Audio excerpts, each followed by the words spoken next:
Bom, para a turma ter uma noção de concursos anteriores, aí desde 2008 até 2021, aqui excluiu-se, né, dessas questões ou das avaliações das questões.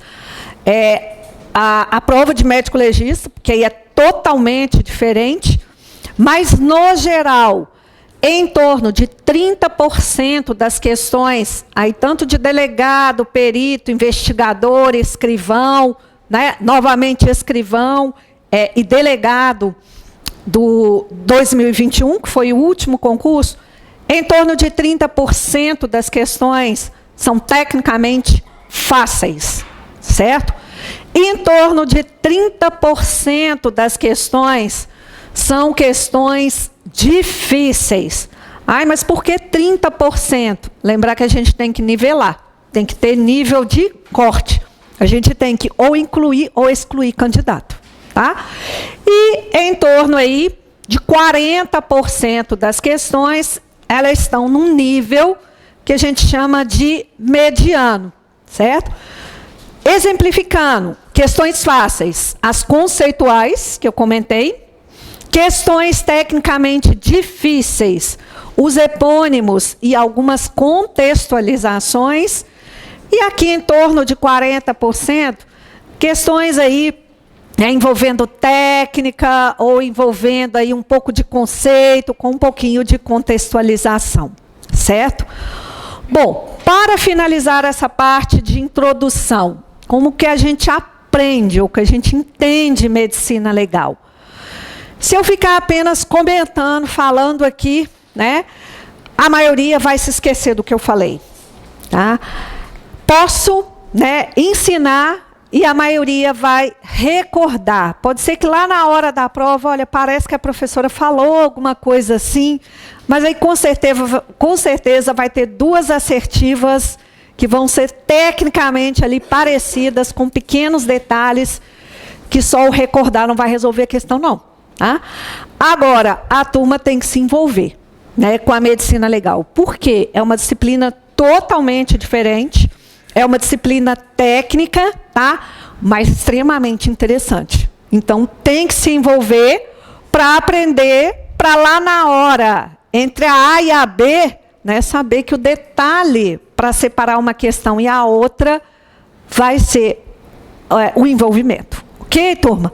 Então, essa parte inicial, só de como que vai funcionar o curso, como é que é o nível de questões técnicas.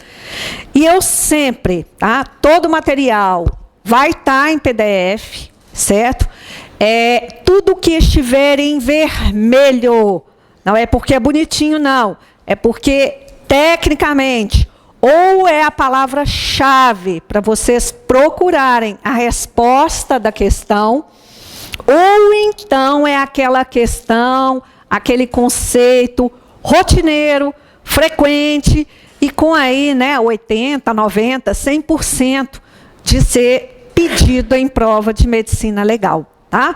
Então, tudo está resumido na área do aluno, e o que estiver em vermelho, lembra que é a palavra-chave para poder resolver a questão. Ok?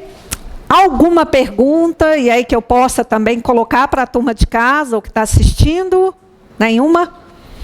Então, nós vamos passar. Vou só trocar o arquivo aqui, e agora nós temos que... Vamos precisar da assessoria. Como é que eu vou trocar aqui o arquivo?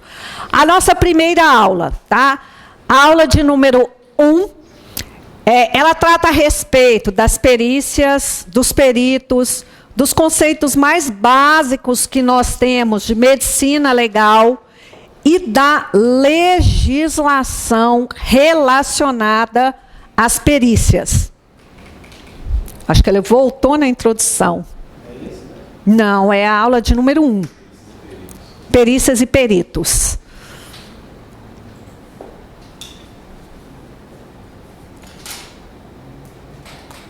Deve estar aqui, ó.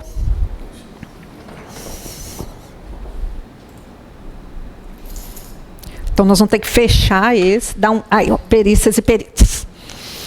Bom, turma, Então, essa parte inicial, tá, ela está dividida, ou ela está numa aula inteira, a aula de número 1, mas ela está dividida em 5 módulos ou 5 blocos, que, é claro, estão interligados.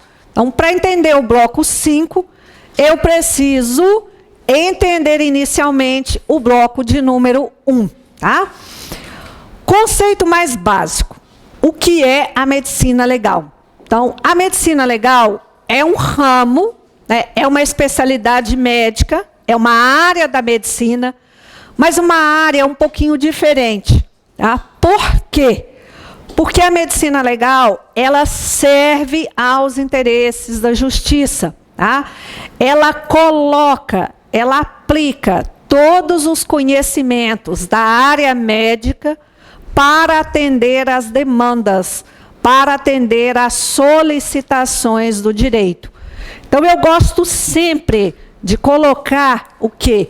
Medicina legal como ponte, como link com o direito.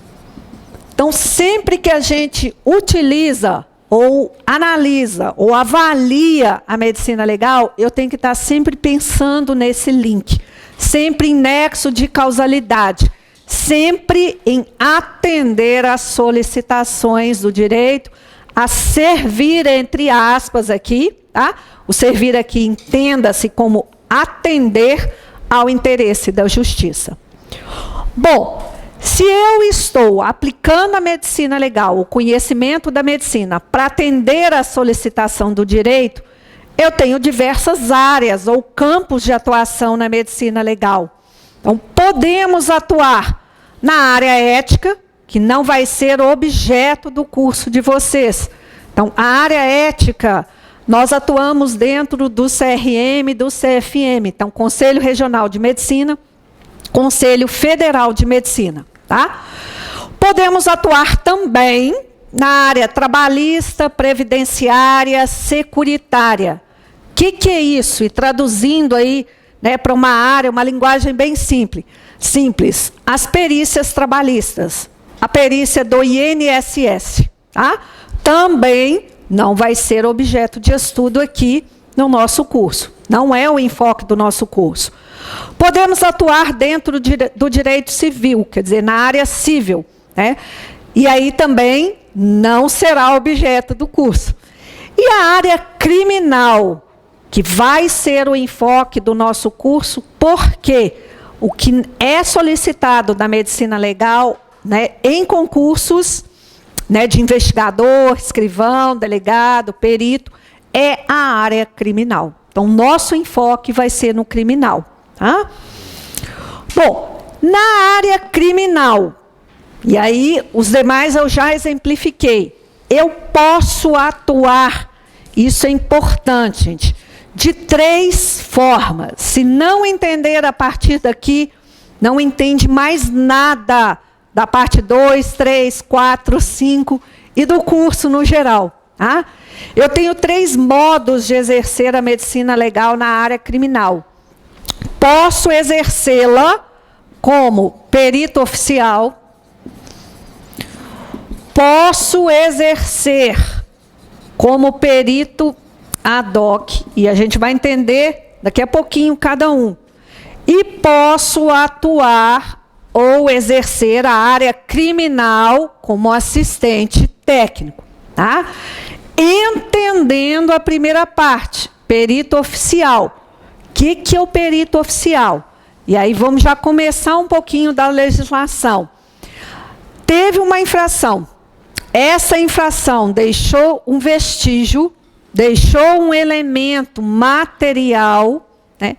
A nossa legislação, Código de Processo Penal, prevê o quê? É indispensável o exame deste elemento material, o exame de corpo de delito. Quem vai fazer o exame deste elemento material, atendendo aqui a solicitação criminal, né, a área criminal do direito? Essa pessoa, este indivíduo, que vai fazer esse exame desse elemento material, se chama, ou recebe a denominação de perito oficial, certo? Então, o perito oficial é o indivíduo, é a pessoa qualificada, experiente, concursada pública, então, concurso público estadual, tá? A nossa legislação atualmente exige curso superior para perito oficial, ele tem que ter a formação acadêmica, tem que ter o curso superior, então é a pessoa que vai fazer o exame daquele elemento material. Se chama, então, perito oficial. No caso da Polícia Civil, nós temos, tá, 2 tipos de peritos oficiais. Eu tenho o médico legista. Então, quem é o médico legista? É um perito oficial, tá? E eu tenho os peritos criminais, tá? São concursos públicos separados, mas os 2 são peritos oficiais, certo? Bom, continuando. Mas eu tenho perito oficial para examinar todos os vestígios em todas as localidades? Resposta: não, tá? Então, nas localidades aonde não se tem o perito oficial, esse elemento material vai ficar sem ser examinado? Não. Então, quem vai examiná-lo? Tá? A autoridade, no caso, quem é a autoridade? É a autoridade policial ou judiciária.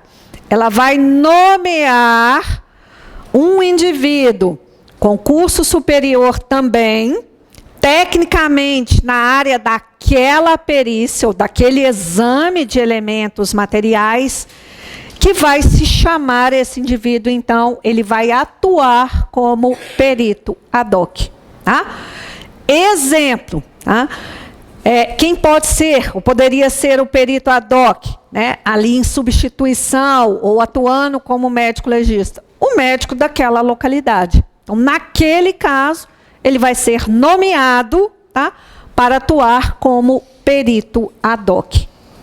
Entendido até agora, gente? Então, perito oficial, concursado público, oficial, concurso estadual, e aí nós temos 2 carreiras, a de médico legista e a de perito criminal. Formação acadêmica para o médico legista, ele tem que ser bacharel em medicina, curso superior em medicina. Já para perito criminal, qualquer curso superior. Não pode ser médico, dentista, né, veterinário, advogado, certo? Bacharelado em direito, né, administração, então qualquer área é perito criminal. Bom, continuando. Assistente técnico. Vamos pensar lá na frente. Perito oficial ou perito ad hoc? Examinou o vestígio, elaborou uma peça escrita, que a gente vai aprender daqui a pouquinho. Essa peça escrita, ela recebe o nome de relatório. Entregou essa peça escrita para a autoridade que requisitou aquele exame, autoridade, o delegado, o juiz, o promotor. Tá? Essa autoridade, lá na frente, de um lado e do outro, do processo criminal, tá? Eu vou ter um réu, entre aspas aqui, e um autor, lá na frente no processo. O que pode acontecer em cada uma dessas 2 partes? Isso é previsto, nós temos previsão legal a partir de 2008. Cada uma das 2 partes pode contratar assistentes técnicos. Quem é o assistente técnico? É aquela pessoa que vai, por exemplo, fazer perguntas, questionamentos, elaborar pareceres para o perito oficial ou para o perito ad hoc. Então, cada uma das 2 partes de um processo, lá na frente, eles podem contratar assistentes técnicos que podem fazer perguntas, quesitos solicitar esclarecimentos para quem? Para o perito oficial ou para os peritos ad hoc. Entendido as três figuras ou os três modos de exercer a área criminal dentro da medicina legal? Então, perito oficial, peritos ad hoc e lá na frente os assistentes técnicos. Aqui, concurso público oficial, estadual, na segunda previsão, né, no segundo tipo de exercício da área criminal, nomeação, né, pela autoridade policial ou judiciária, e assistentes técnicos, eles são contratados pelas partes. Ok, gente? Entendido esses três modos de exercer? Bom, o que a medicina legal faz? Já escutamos ou já aprendemos um pouquinho. Medicina legal faz perícia. Se eu estou falando de medicina, ela faz perícia médica, tá? E aí a segunda pergunta: o que é uma perícia? E a turma erra isso daqui facilmente numa prova de medicina legal, erra e erra feliz, tá? O que é uma perícia, gente? Perícia é exame, tá? Então, qualquer perícia é o ato de se examinar. Examinar o quê? Aqueles elementos materiais que eu comentei, ou aqueles vestígios que possam estar associados a uma infração, a um fato contrário ao direito, né, a um fato alegado. Então, perícia não é o elemento material. Perícia é o ato de se examinar aquele elemento material. E o que eu posso examinar, gente? Aí eu estou falando no geral, tá? Eu posso examinar qualquer coisa. Depende da infração que se quer apurar. Então, podemos examinar pessoas. Pessoas vivas, mortas, ossadas, né? Fragmentos, o que a gente chama às vezes de despojos, tá? Então, isso é um exame pericial. Podemos examinar, podemos periciar animais. Então, é um elemento material. Podemos examinar objetos. Que objetos? Por exemplo, uma arma, né, a munição, um pozinho branco que foi encontrado em algum local, né, uma veste, uma mancha avermelhada dentro de um carro, o local de um crime, né, o local de incêndio. Então, isso tudo é exemplo de perícia. Então, não confundam perícia com o elemento. Perícia é sempre o ato, é o exame. E o que é examinado é o vestígio, é o elemento material. Então, pode ser o corpo, a arma, o animal, o pozinho branco, né, o local de crime. Entendido? Bom, eu tenho duas formas, dois jeitos de fazer uma perícia. Isto caiu no penúltimo concurso, tá? Então, eu tenho um formato percipiente e o formato deducente de uma perícia. Então, para guardar, gente, eu gosto sempre, e aqui eu posso escrever, né? Eu gosto sempre de ressaltar. Percipiente começa com P. P do quê, gente? P de primeiro. Então, eu estou examinando de primeira aquele elemento material.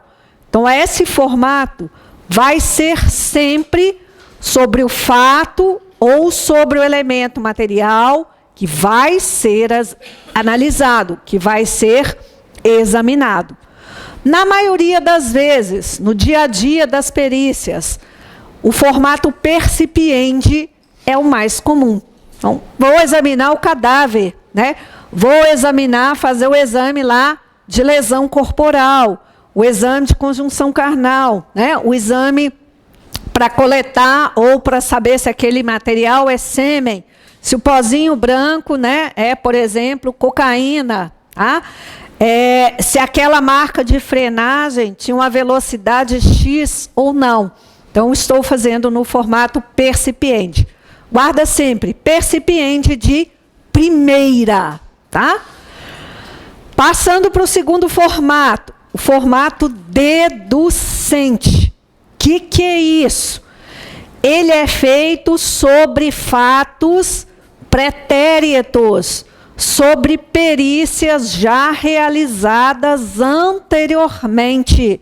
Então, eu não faço análise de primeira. Eu faço análise do quê? De fatos anteriores, fatos pretéritos. Então, começa com D, de deducente. Então, guarda percipiente de primeiro, deducente, sobre fatos ou sobre situações já examinadas ou já analisadas anteriormente. Entendido aqui, gente? Normalmente, o que eles fazem na prova? Percipiente, como fato já analisado anteriormente, e deducente, como um fato a ser analisado de primeira. Eles invertem as duas, né, os dois conceitos. E às vezes a turma erra feliz também, novamente. Tá? Bom, turma, continuando, tá? Por que eu faço uma perícia? Qual é o objetivo? Qual é a finalidade de um exame pericial? Qual é a finalidade de se examinar esses elementos materiais, gente?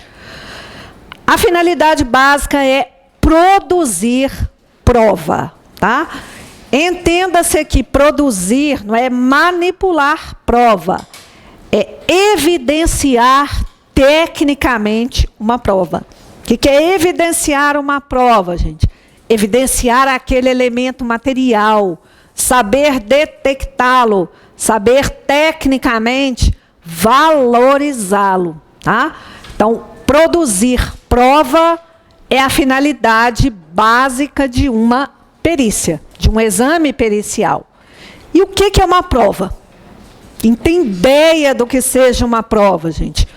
A prova é aquele elemento material que vai ser examinado, que vai o quê? Né? Lá na frente, servir, né, de elemento técnico de convicção para a autoridade judicial decidir aquela situação, né, ou solucionar aquela situação. Então, esta prova, ela é produzida, ela é evidenciada com base naqueles elementos materiais, objetivos, técnicos, que podem estar ou não relacionados com um fato contrário ao direito. Então, às vezes, nem tudo que se examina estava ou revelava algo contrário ao direito. Tá? Então, o objetivo principal, a finalidade principal de uma perícia, produzir a prova, né, que vai servir lá na frente para convicção ou de base de convicção para a autoridade julgadora decidir o caso, tá? Ou resolver ou solucionar o caso. Tá? Prova sempre vai ser objetiva e material. Lembra que é aquele elemento que vai ser evidenciado. Importantíssimo em relação à perícia. Tá? Depois que eu examino o elemento material, eu preciso elaborar um documento escrito, uma peça escrita. Essa peça escrita, essa materialização, este documento elaborado a partir de um exame pericial, esse documento se chama relatório. Tá? E aí, cuidado, turma. Relatório não é sinônimo de laudo. relatório, tá? É a peça escrita, elaborada a partir de um exame pericial. Ele pode ser no formato laudo ou no formato auto, tá? Conceituando os dois são relatórios, mas eles são iguais? Não. Tecnicamente, nós temos diferença entre o laudo e o auto. O que é o auto? É a peça escrita, elaborada, ditada ao escrivão diante de testemunhas. Então, no auto, eu preciso desta situação. Já no laudo, ela também é a peça escrita elaborada, mas eu não tenho testemunhas no laudo. Eu posso até ter o escrivão para me auxiliar, né, nas digitações e na elaboração, né, na confecção do documento, mas eu não vou ter testemunhas no auto, tá?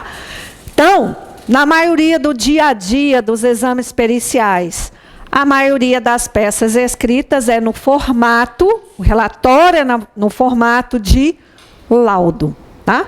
Então, cuidado na prova. Se vier falando relatório, está ok. Se vier falando laudo, ok. Mas se perguntar que o laudo é igual a um auto, não são iguais, tá? Então, na maioria das vezes, vem a palavra, né, ou relatório ou laudo. Bom, importante em relação tanto ao laudo quanto ao relatório. Eles não são, entre aspas aqui, documentos sigilosos, exceto se for pedido, né, solicitado sigilo, né, naquele caso. Por que que eles não são documentos sigilosos? Eles são peças públicas que estão anexadas aí ao inquérito policial.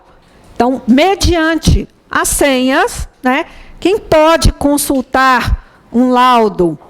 A autoridade, os outros peritos, um outro médico legista, por exemplo, o investigador, os investigadores que estão trabalhando naquele caso, eles têm acesso a esse documento que se chama relatório. É claro que mediante justificativa, né? Não é qualquer um que vai pegar a senha, entrar lá e sair consultando. Tá? Mas todo mundo que esteja envolvido ou possa estar envolvido naquele inquérito policial, eles podem ter acesso a esse laudo, a este relatório. Tá?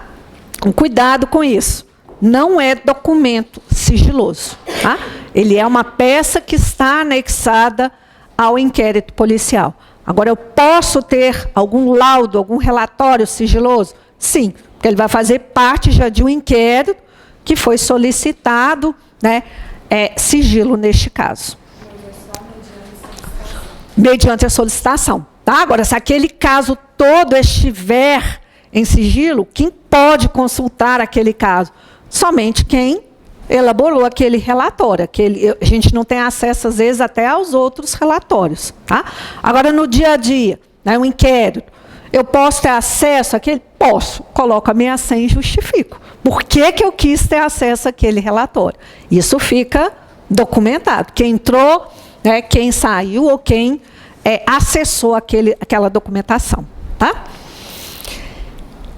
Bom, gente, para finalizar essa parte de número 1, tá? Eu falei que eu preciso de uma solicitação para fazer aquele exame pericial. Tá? Quais são as autoridades que têm legitimidade para poder solicitar uma perícia criminal, né? Fazer aquele exame pericial? Né? O delegado de polícia, tanto civil quanto federal, tá?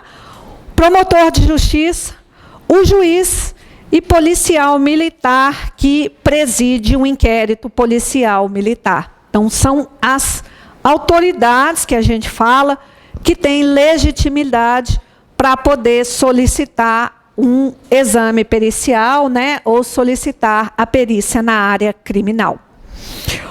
Última questão. O que a gente chama de perícia complexa. Isso caiu no último concurso, tá? Conceito de perícia complexa.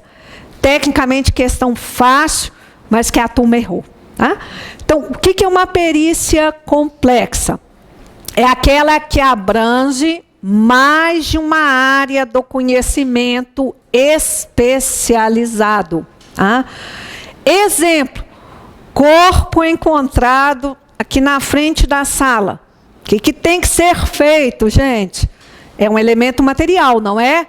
Então, nossa legislação, artigo 158, Código de Processo Penal, infração deixou vestígio, qual vestígio? O corpo. É indispensável o exame de corpo de delito. Então, o exame pericial, que no caso do cadáver se chama necrópsia. Tá? Essa perícia se chama necrópsia. Durante o exame de necrópsia, né, e aí o corpo, né, vai ser examinado. Não tinha nenhuma documentação. Tá? Tratava-se de uma mulher jovem, em que no exame, né, que durante o exame de necrópsia, foram vistos vários orifícios de entrada de projétil de arma de fogo, foram recuperados vários projéteis de arma de fogo no interior do corpo. Tá? Além disso, não tinha documentações, era não identificada, né, desconhecida, e durante o exame verificou-se também, né, sinais aí, um material esbranquiçado próximo à região genital e próximo à região perianal. Tá? Então, esse é o caso que a gente tem. Concordam comigo que abrange mais de uma área do conhecimento especializado? Por quê, gente? Primeiro, eu precisei do médico legista para fazer o exame externo e interno daquele cadáver, para fazer a necrópsia. Durante o exame, o que ele detectou? O que ele recuperou? Vários projéteis. O que esses projéteis são? Elementos materiais, que precisam ser analisados tecnicamente. Quem vai fazer a análise desses elementos, desses projéteis? O perito em balística. Então, olha a segunda área do conhecimento já envolvida. Tá? Além disso, é uma pessoa não identificada. Então, precisamos identificar esta vítima. Como que eu posso fazer o exame de identificação? Uma das possibilidades, coletar as impressões digitais que vão ser enviadas para um terceiro perito, o perito de papiloscopia. Tá? Mas pode ser que não se consiga, né, analisar aí a impressão digital. Então, o que eu posso lançar a mão para identificar essa vítima? Tá? Análise de arcada dentária. Então, quem vai fazer a análise de arcada dentária? Eu preciso de uma quarta área do conhecimento, do dentista. Então, olha o quarto perito envolvido. Tá? Além disso, né, posso, e é feito, análise ou coleta de material para avaliação de DNA. Quem vai fazer a análise, a extração desse DNA, gente, vai fazer a análise do DNA, o perito, o biólogo forense.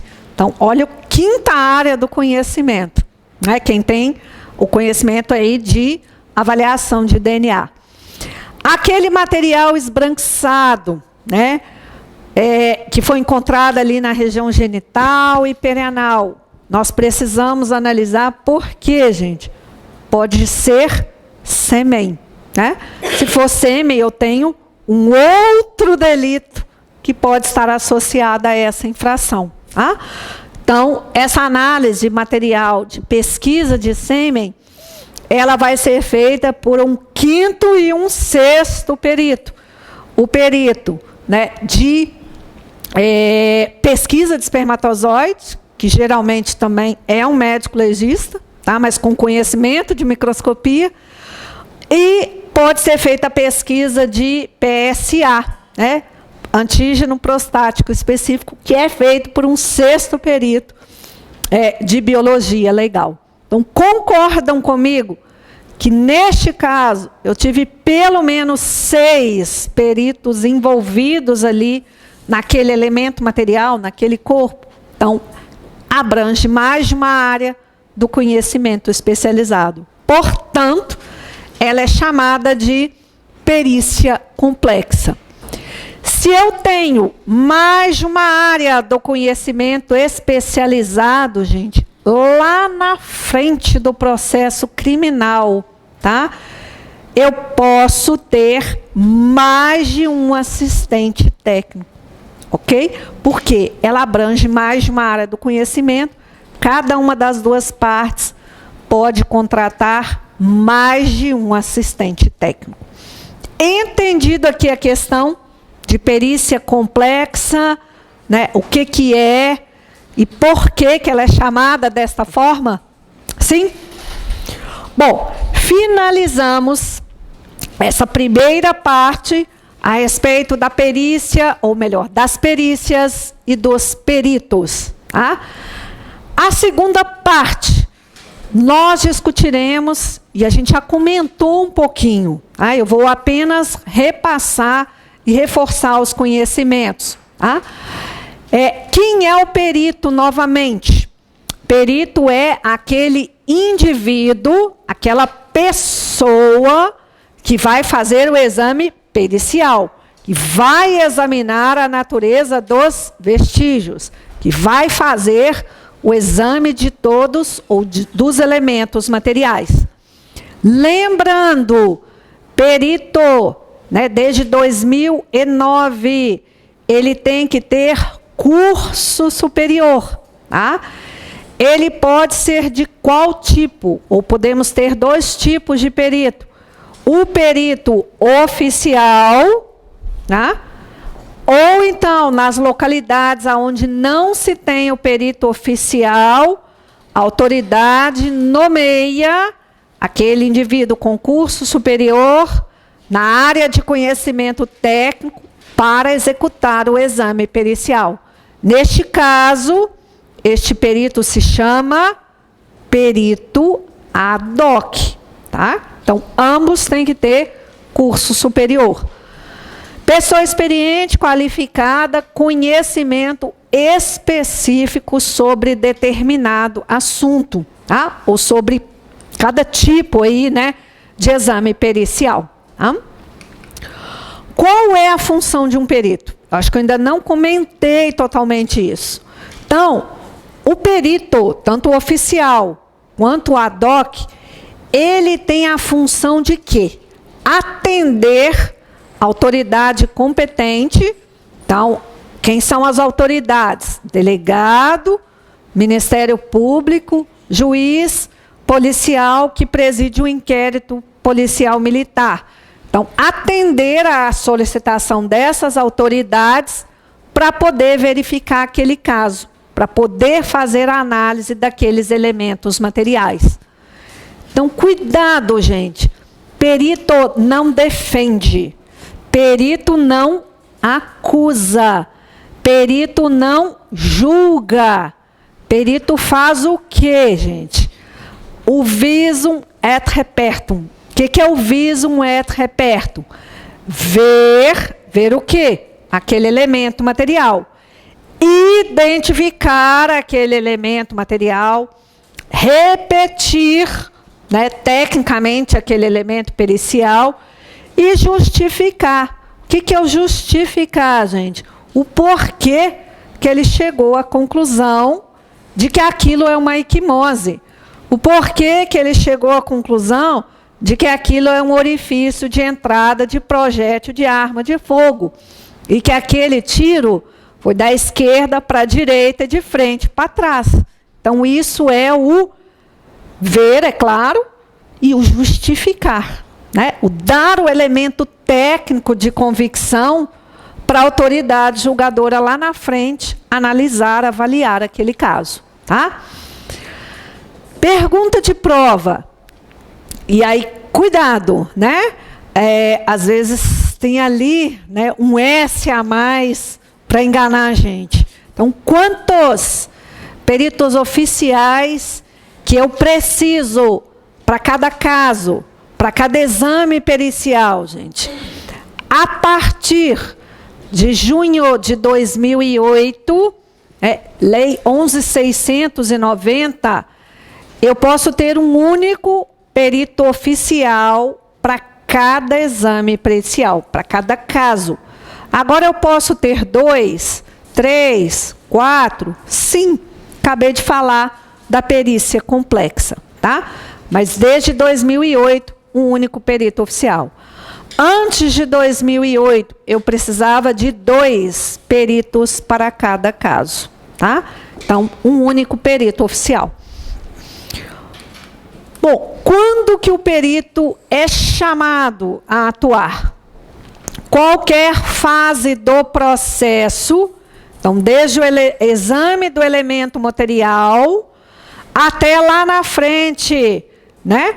No processo, ele pode ser chamado a responder algum quesito, alguma pergunta, e algumas vezes, situações especiais, tá? Também após a sentença. É raro, mas às vezes após a sentença, o perito pode ser chamado a atuar, né, a responder tecnicamente algum quesito, alguma pergunta, algum esclarecimento. Sempre a atuação, como eu falei, é com base técnica, científica, objetiva, material. Tá? E aí, trazendo um novo conceito, o perito informa, fundamenta objetivamente o corpo de delito. E aí é outra área que a turma erra. O que é o corpo de delito? Corpo de delito, gente, é aquele elemento material, aquele vestígio que foi analisado, tá? Então, perito fundamenta o corpo de delito. Puxa a setinha aí, corpo de delito é elemento material. Qual elemento material? Foi a primeira projeção que eu falei. Qualquer elemento material. Então, o corpo, né? O cadáver, um objeto, uma arma, um animal. Isto é um corpo de delito. Ok? Não confundam com o corpo da vítima. Corpo da vítima pode ser um exemplo de corpo de delito, assim como os demais que eu acabei de falar. Então, corpo de delito é aquele conjunto de elemento denunciador, de elemento material denunciador de um fato criminoso. Tá? Inclusive, meio ou instrumento que possa ter sido utilizado. O que é um meio ou instrumento, gente? Meio instrumento, não vamos pensar em objeto. Meio instrumento é o jeito que aquele elemento material foi produzido. Então, foi empregado, por exemplo, um veneno, foi empregado fogo, foi empregado, né, por exemplo, temperatura, eletricidade. Então, isso é a forma com que aquele elemento material foi produzido. Então, isso é chamado de meio ou instrumento. Tá? Isso também faz parte do conjunto de elementos denunciadores de um fato criminoso. Entendido o que é corpo de delito? Bom, não confundam, então, corpo de delito com o corpo da vítima. Isso foi perguntado no último concurso e a turma embarcou corpo da vítima. Tá? Achou que o corpo de delito era sempre corpo de vítima. Não. Um dos elementos, um dos tipos de corpo de delito, o exemplo de corpo de delito, é o corpo da vítima. Tá? Esse corpo de delito vai ser objeto da prova, que a gente já acabou de estudar, né? Já estudamos o que é a prova. Ele é resultante do evento criminoso ou do fato contrário ao direito. Deve ser sensível, objetivo e perceptível pelos nossos sentidos. Tá? Então, esse elemento material, ele pode ser percebido pela visão. Então, pela visão, a cor de uma equimose, né? Ela é avermelhada, ela é arroxeada, né? Ela é esverdeada, amarelada. O que eu estou fazendo aqui? Né?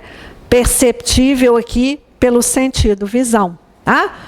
Exemplo do sentido audição. Então, as perícias de áudio, de vídeo, né? De sonografia, seria um exemplo aí da audição. Tá? O exemplo de percepção aí pelo olfato. Então, o cheiro de alguns pesticidas são bastante típicos, né? Certos odores exalados num determinado ambiente. Então, o sentido olfato sendo utilizado. Sentido tato, né? Esse objeto é duro, esse objeto é mole, né? Essa lesão, ela se move quando a gente, né, manipula o tato. Então, olha o tato sendo utilizado. O que não se emprega é o sentido paladar. Então, esse não é empregado. Tá? Então, sempre sensível, objetivo e perceptível pelos nossos sentidos. Bom, um outro conceito. Ele deve ser realizado o mais rápido possível, logo que se tenha conhecimento do fato. Por quê, gente? Pode ser que, com o passar do tempo, aquele elemento material que iria servir de base residual do crime, ele desapareça. O que é o desaparecer? Não é que alguém vai sumir com aquele elemento material, mas ele não está mais disponível para ser analisado. Exemplo, né? Em pesquisa de sêmen, né, ou de material que possa ser sêmen. Quanto tempo se tem para coletar este material para que se possa detectar o espermatozoide, né, que é um dos elementos que a gente tem no sêmen, gente? Eu tenho 72, no máximo 96 horas para detectar, ou melhor, para fazer a coleta do material. Porque depois disso, o espermatozoide vai degenerar, ele vai desaparecer, não vai ser encontrado naquele material mais, certo? Então, ele tem que ser coletado até esse prazo. Senão, ele vai desaparecer, ele vai degenerar. Tá? Outro exemplo, tá, de realização aí, tecnicamente o mais rápido possível, né? O que acontece com o corpo após a morte? Né?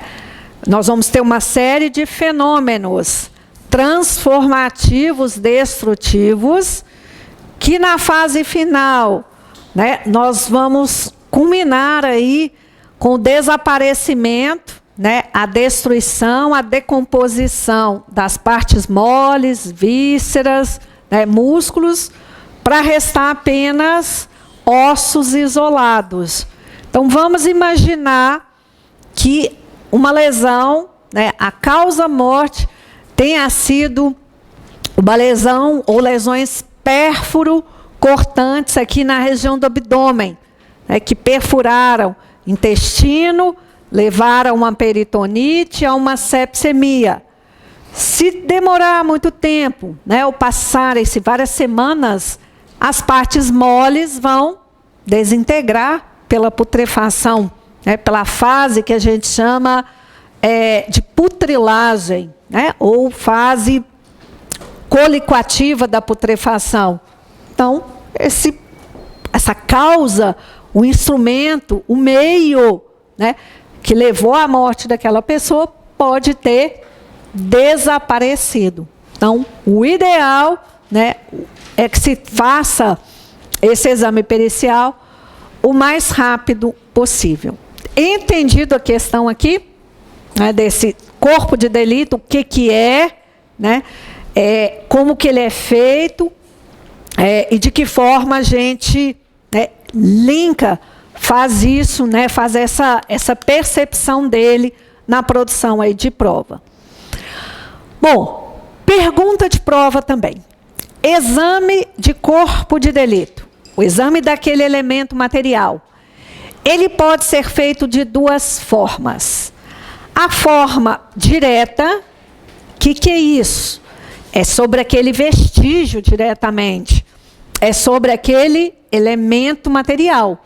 Então, estou examinando o cadáver, estou examinando a mancha avermelhada, estou examinando o pozinho branco.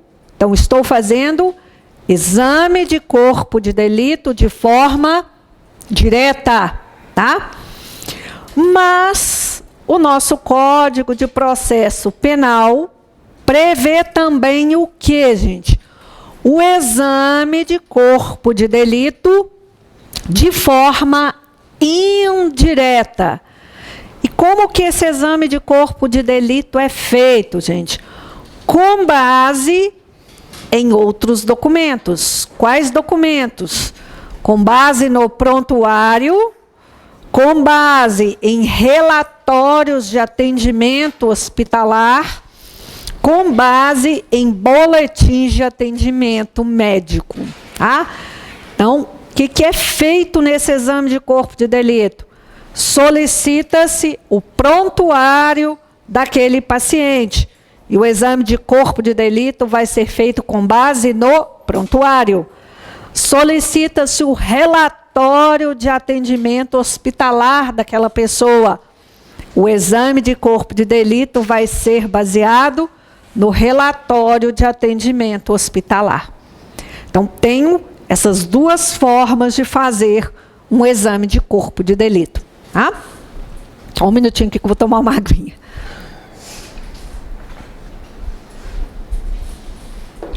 Bom, e o que é um prontuário? Concurso de investigador, tá? 2014. Prontuário, pediu essa solicitação. Então, prontuário é um documento médico, portanto, é um documento médico legal, tá? Que é o acervo documental de todos os registros de atendimento a um paciente. Então, o que compõe o prontuário? Quando você chega para uma consulta e fala para o médico, olha, eu estou com dor de garganta, febre, né, e com o nariz entupido. O que você falou para o médico? Você fez uma história. Essa história é chamada de anamnese. A anamnese é uma parte do atendimento médico. Então, ela faz parte do prontuário. Quando ele te examina e pede uma série de exames, isso faz parte do prontuário. A descrição do exame clínico, tá? Os exames complementares, os medicamentos que ele te prescreveu, fazem parte do prontuário. Vamos pensar lá no hospital. Ficou internado, fez uma cirurgia, né? Aí, durante a cirurgia, teve a enfermagem, teve a fisioterapia, teve a farmácia hospitalar. Tudo isso faz parte do prontuário. Então, prontuário, acervo documental organizado dos registros de atendimento a um paciente. Então, posso ter o prontuário no consultório particular, posso ter o prontuário lá no programa de saúde da família, posso ter o prontuário lá no hospital, tá? Isso tudo, todos esses documentos são chamados de prontuário. Pergunta, de quem é o prontuário? O prontuário, esse acervo, esses documentos são do paciente. A guarda é do hospital, né, do consultório particular, lá do posto de saúde. Tá? Então, o documento é do paciente, mas a guarda é da instituição. Atualmente, temos prontuários manuais e prontuários eletrônicos. Para fins de documentação, tem a mesma equivalência legal. tá? Então, tanto o registro manual quanto o eletrônico, eles têm a mesma validade, tá? Lembrar que o prontuário pode servir de base para o exame de corpo de delito de forma indireta, que foi a pergunta do último concurso, aliás, último não, penúltimo, desculpa, concurso de investigador. Como é que era a pergunta? A anamnese e os registros de atendimento a um paciente se chamam prontuário. Essa foi a pergunta da prova, tá? E aí o pessoal implicou com a palavra anamnese. Puxa uma setinha aí, gente. Anamnese, eu vou até escrever aqui, né? Com uma palavra um pouquinho diferente. Então, anamnese é a história que a pessoa te conta, tá bom? Então, quando você chega e fala que está com dor de garganta e febre, você está fazendo o relatório, ou melhor, você está falando o que você tem, o médico, né, ou a enfermeira, quem quer que seja, está fazendo a anamnese, certo? Faz parte do prontuário. Bom, gente, alguma dúvida nesta segunda parte?